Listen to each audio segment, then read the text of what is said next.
Hello from Base Camp at the Big House, and welcome to Wisdom Trek. This is Guthrie Chamberlain, your guide to wisdom. This is day 2 of our trek, and we will begin to investigate the tools needed for a successful wisdom trek. As I mentioned in the first couple of our episodes, I will strive to be transparent and authentic in our daily podcasts and journals. I welcome you into our camp and this trek, and I thank you for joining us today. Today we are recording our podcast from our studios in the Big House in Marietta, Ohio. You may hear external sounds of the outdoors, such as birds singing or other noises, but instead of being distracting, it can add to the authenticity of our life. I may not always present a perfect podcast or journal, but I will provide valuable content in an excellent manner. So let's begin. Today I want to focus on the tools that are needed to have a successful trek to gain wisdom. On day 0, we set up base camp, and I was able to introduce myself so that you could get to know me better. On day 1, we discussed the guidelines for a successful trek. If you have not taken the opportunity to listen to these podcasts or read the corresponding journals, I would encourage you to do so. I would also encourage you to subscribe on iTunes or your favorite media site so that the daily episodes will download automatically for you. I will use the analogies of hiking throughout my episodes because it ties into our lives as we trek through each day.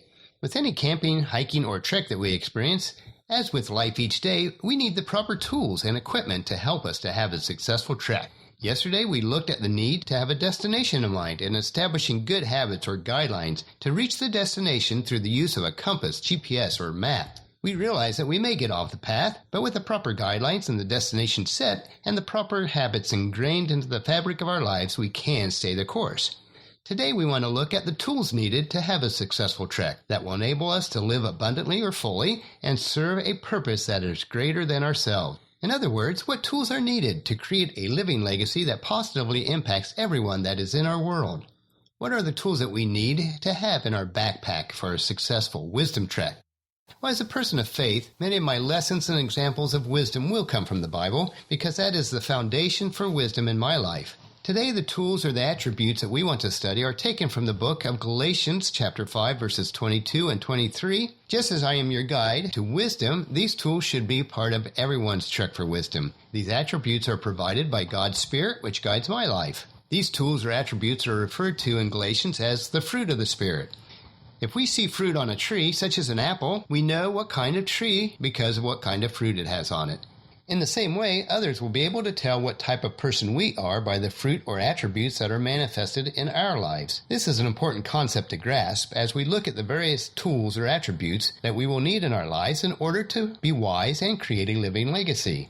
As we explore these tools, I would like you to visualize your life as a wheel or particularly a bike tire with the hubs and spokes extending from the hub. Without the hub as the core or foundation, the remaining tools or spokes would not have anything to attach to, and the wheel would be broken and useless.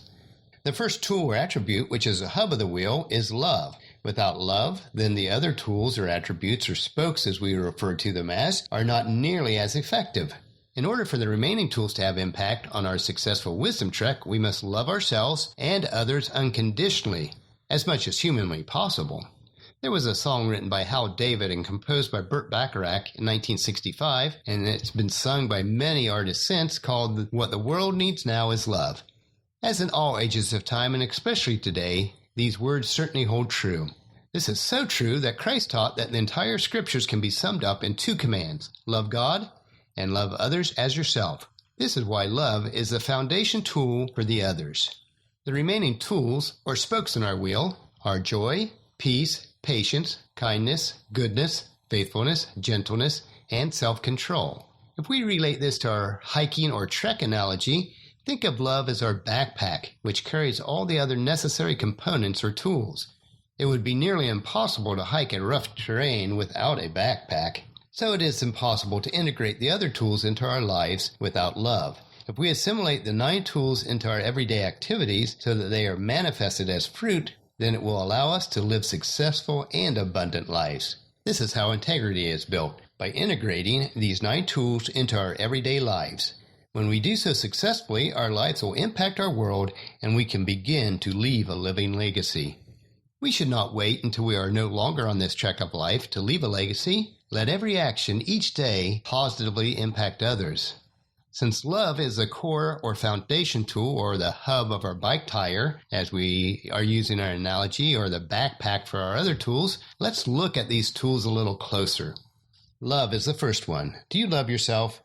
If we do not have the proper love for ourselves, then we will not be able to love others properly. What we refer to as the golden rule is to treat others as you would like to be treated. We might substitute to love others as you would like to be loved. As humans, we all want to be loved and treated well. To create a living legacy, we must love ourselves, and then we must love others unconditionally. This is very difficult, but honestly, ask yourself, does my love for others have strings attached? Is it based on their actions? Unconditional love must be free from all conditions. This is so difficult to achieve, but we must pursue this type of love. This love does not necessarily give into others, nor is it giving others everything they desire. It is seeking out what's best for another person, regardless of how it may impact us. The best description of this type of love that I have found is located in 1 Corinthians 13, verses 4 through 7. Let these words sink into your soul as I read the passage about what love is and is not. Love is patient and kind. Love is not jealous or boastful or proud or rude. It does not demand its own way. It is not irritable, and it keeps no record of being wronged. It does not rejoice about injustice, but rejoices whenever truth wins out. Love never gives up, never loses faith. It is always hopeful and endures through every circumstance. Love will last forever. I have created a full-color PDF that shows the two sides of love. If you would like a copy of this PDF, please go to the wisdom-trek.com/day 2. So as we wrap up today, love is the hub or the center of our bike tire, or it's the backpack where we pack all the other tools. You must have love in place in order to have the other attributes work properly in your life. And that'll wrap it up for today's nugget of wisdom. On the days to follow, we will look at the other tools individually and how they tie in with love and how they can help us to have a successful wisdom trek and create a legacy of wisdom. As we discuss each of these, I encourage you to leave a discussion topic, comment, suggestion, or question in the comments form on wisdom-trek.com/day 2 or email me at Guthrie, Guthrie, @venturecg.com. That's Guthrie@venturecg.com. If you have not done so already, I would be honored if you would take the time to visit iTunes and subscribe so that Wisdom-Trek will be available for you each day automatically. Also, please leave a rating for each episode and spread the word to everyone you know to join us on our Wisdom Trek. I thank you for it. Now we'll finish our podcast or journal today. Tomorrow we will inspect the tool or attribute of joy and how that impacts our lives. Please check into our camp tomorrow and every day of our Wisdom-Trek, Creating a Legacy. And as we trek together, let us always live abundantly or fully, love unconditionally, listen intentionally, learn continuously, lend to others generously, lead with integrity, and leave a living legacy each day. This is Guthrie Chamberlain reminding you to keep moving forward, enjoy the journey, and create a great day. See you tomorrow.